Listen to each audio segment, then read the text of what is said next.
নমস্কার, আমি রশ্মি। আপনাকে স্বাগত জানাই আমার রান্নাঘরে। এখন আমি আপনাদের কাছে নিয়ে এসেছি মা ঠাকুমাদের তৈরি অতি ঘরোয়া একটি রান্না। তাহলে আসুন আমরা চটপট শিখে নিই পাঁচমেশালি সবজি দিয়ে তৈরি শুক্তো। আর এই শুক্তো শেখানোর জন্য আমাদের সঙ্গে আছেন শেফ রঙ্গন নিয়োগী। রঙ্গনদা নমস্কার। শুক্তো বানাতে লাগে কাঁচা কলা, আলু, বেগুন, মিষ্টি আলু, সজনে ডাঁটা, করলা, বড়ি, রাঁধুনি, আদা বাটা, চিনি, নুন, সাদা সর্ষে, দুধ, নারকেল কোড়া, পাঁচফোড়ন, তেজপাতা, কালো সর্ষে, ঘি, বড়ি। সবজিগুলোকে আমি এখান থেকে বের করে নিই। সবজিগুলো সব লম্বা লম্বা লম্বা করে কাটা আছে। এবার গ্যাসটাকে অন করে তেল দিতে হবে, ছাকা তেলে ভেজে নিতে হবে। আচ্ছা, সর্ষের তেল বা ইচ্ছে করলে সাদা তেলেও ভাজতে পারেন।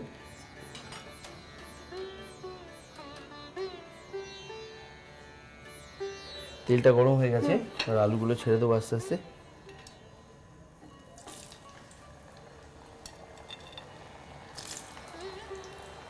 আলু, মিষ্টি আলু,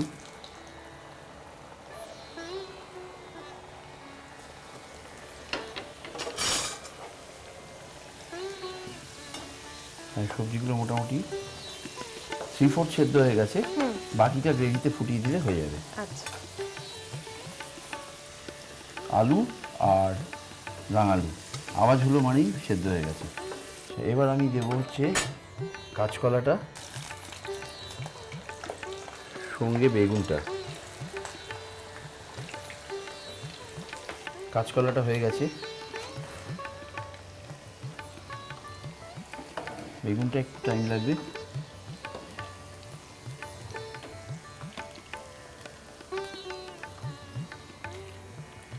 বেগুনটা হতে হতে এর মধ্যে সজনে ডাঁটা দিয়ে দিই, একসঙ্গে হয়ে যাবে। সজনে ডাঁটাটাও কি সময় লাগে ভাজতে, না ওটা তাড়াতাড়ি হয়ে যায়? টাইম লাগে, অতটা বেশি টাইম লাগে না। করলাটাও আস্তে আস্তে দিয়ে দিই।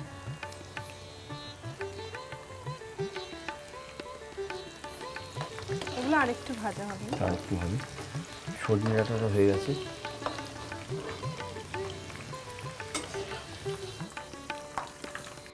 সবজিগুলো ভাজা হয়ে গেছে।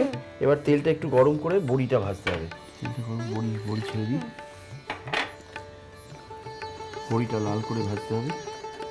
এবার বড়িগুলো কাটিয়ে দিতে হবে। বড়ি হয়ে গেছে।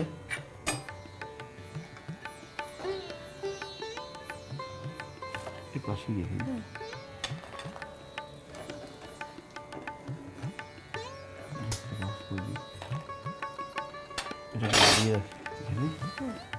ওটা আর লাগছে না? ওটা লাগছে না। পাঁচফোড়ন, তেজপাতা, দুটো তেজপাতা, একটু পাঁচফোড়ন,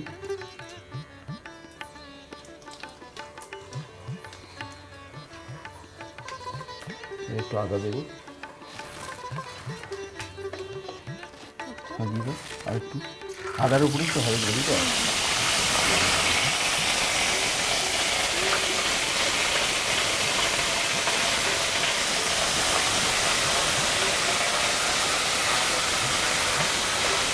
জল দাও।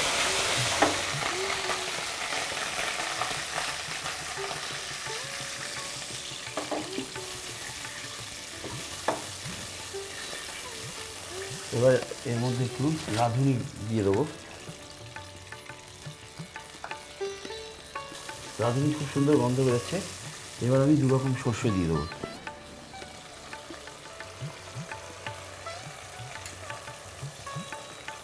সর্ষের উপরেই হচ্ছে রান্নাটা। আচ্ছা, 2 রকম সর্ষে নিচ্ছি কেন আমরা?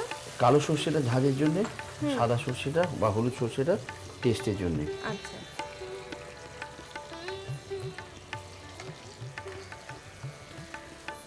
একটু নুন,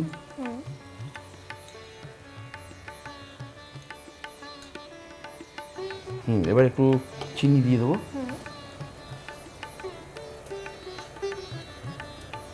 একটু মিষ্টি মিষ্টি ভাব, একটু মিষ্টি মিষ্টি ভাব থাকবে। এবার আমরা সবজিটা দিয়ে দেবো পুরো। বড়িগুলো কি এখন দেবো? সব দিয়ে দাও, একবারে স্লাইড করে দিয়ে দাও।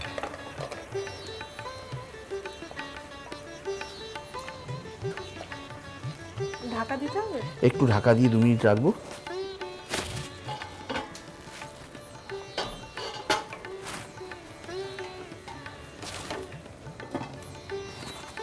শুক্তো বানাবার পর আর গরম করতে নেই, শুক্তোটা যেরকম রুম টেম্পারেচারে সার্ভ করতে হয়। আচ্ছা, মোটামুটি গ্রেভিটাও থকথকে হয়ে গেছে, আমাদের শুক্তো সেদ্ধ হয়ে গেছে। আমরা এবার এতে কাঁচা দুধ, একটা সার্ভিং বোল লাগবে এবার। হ্যাঁ।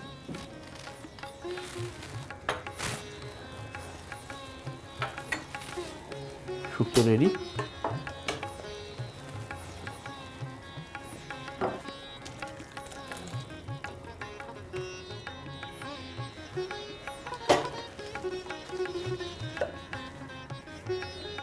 খুব সুন্দর গন্ধ বেরিয়েছে রাঁধুনির। রাঁধুনি আর ঘি যে দেওয়া হয়েছে সেটারও একটা খুব সুন্দর গন্ধ এসেছে। নারকেল কোড়া বাকিটুকু দিয়ে দিলাম। আমাদের শুক্তো রেডি। আপনাদেরকে বলে রাখি, শুক্তোর মধ্যে কিন্তু অনেক খাদ্যগুণ আছে, তাই বাড়ির সকলে মিলে এটা খেতে পারেন। আপনি রান্না করে বাড়ির সবাইকে খাওয়ান। আমি আসি, নমস্কার।